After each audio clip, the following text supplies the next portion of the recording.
Bonsoir à tous. Je vous remercie vivement pour tous vos messages auxquels je répondrai en partie.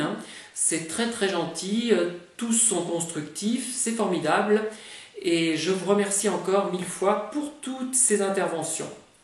Là, je vais simplement intervenir sur le thème des vides intérieurs avec un thème un petit peu, pas anecdotique, mais presque finalement, mais intéressant quand même, je pense, sinon je n'en parlerai pas. Enfin, intéressant pour moi. Ce qui m'intéresse n'est pas forcément ce qui intéresse les autres, je m'en suis rendu compte à maintes reprises, notamment dans mes écrits. Bon, je ne vais pas encore larmoyer là-dessus, d'ailleurs je n'ai plus envie, mais du moins épiloguer là-dessus.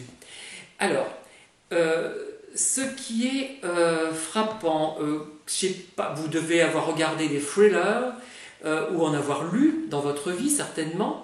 Et on se trouve parfois confronté à des personnages dans ces romans ou dans ces films qui connaissent le coupable, ils savent que monsieur Untel a assassiné madame Truc, ils en sont persuadés, alors ils interagissent avec différentes personnes et ils ne disent rien. Ils ne disent rien alors qu'ils pourraient leur en toucher deux mots, au moins leur dire qu'ils soupçonnent machin d'avoir tué madame Truc, même s'ils en sont sûrs, ils peuvent être prudents et s'avancer comme ça, mais en fait ils ne disent rien. Et moi ça m'agace, je dis mais pourquoi il ne le dit pas, pourquoi il ne le raconte pas au lieu de rester dans ce flou? Eh bien maintenant, depuis que j'ai été confronté à des manipulateurs, à des vides intérieurs, je comprends mieux la situation. Parfois, on a conscience qu'une personne est malsaine, est manipulatrice, est vide et n'est pas claire, mais on ne peut pas en parler aux gens qui sont dans l'entourage de cette personne ou dans notre entourage. Des gens qui connaissent à la fois la personne nocive et nous-mêmes. C'est très compliqué, je me suis rendu compte de ça, j'ai réussi à parler de certaines choses à certaines personnes quand même, mais avec d'autres, je ne peux pas.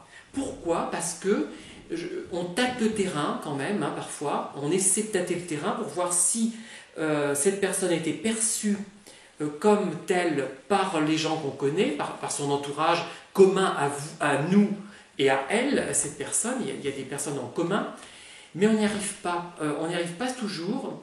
Et on a l'impression que si on divulgue quelque chose, la personne peut être très copine avec la personne manipulatrice et qu'elle lui dira peut-être tout. Et que ça va envenimer la situation, que ça ne servira à rien, ou alors qu'on va se heurter à des ricanements. Et souvent, j'ai remarqué, du moins souvent, oui, quelquefois, notamment avec des personnes manipulatrices que j'ai connues il n'y a pas si longtemps, c'est que la personne manipulatrice, la personne nocive, la personne perverse, paraissait tellement inintéressante et insipide, effacée, que personne ne se posait même la question. Parce que ce ne sont pas forcément des gens qu'on remarque beaucoup. Ce sont des gens qui font les choses un peu en tapinois et qu'on remarque, pour certains les remarquent positivement, c'est pas toujours le cas, mais et d'ailleurs, quelqu'un m'a dit il n'y a pas si longtemps, « Oh, tu parles toujours de machin ou de machine, mais ce machin ou cette machine, c'est pas quelqu'un d'intéressant. » Bof. Mais c'était même pas nocif. On m'a pas dit c'est une personne nocive, c'est une personne malsaine. Non, c'est quelqu'un qui ne m'intéresse pas, qui me barbe, quoi. Voilà. Et c'est peut-être ça le problème. Ce sont des gens souvent, contrairement à ce que certains chercheurs ou psychologues écrivent, qui passent inaperçus.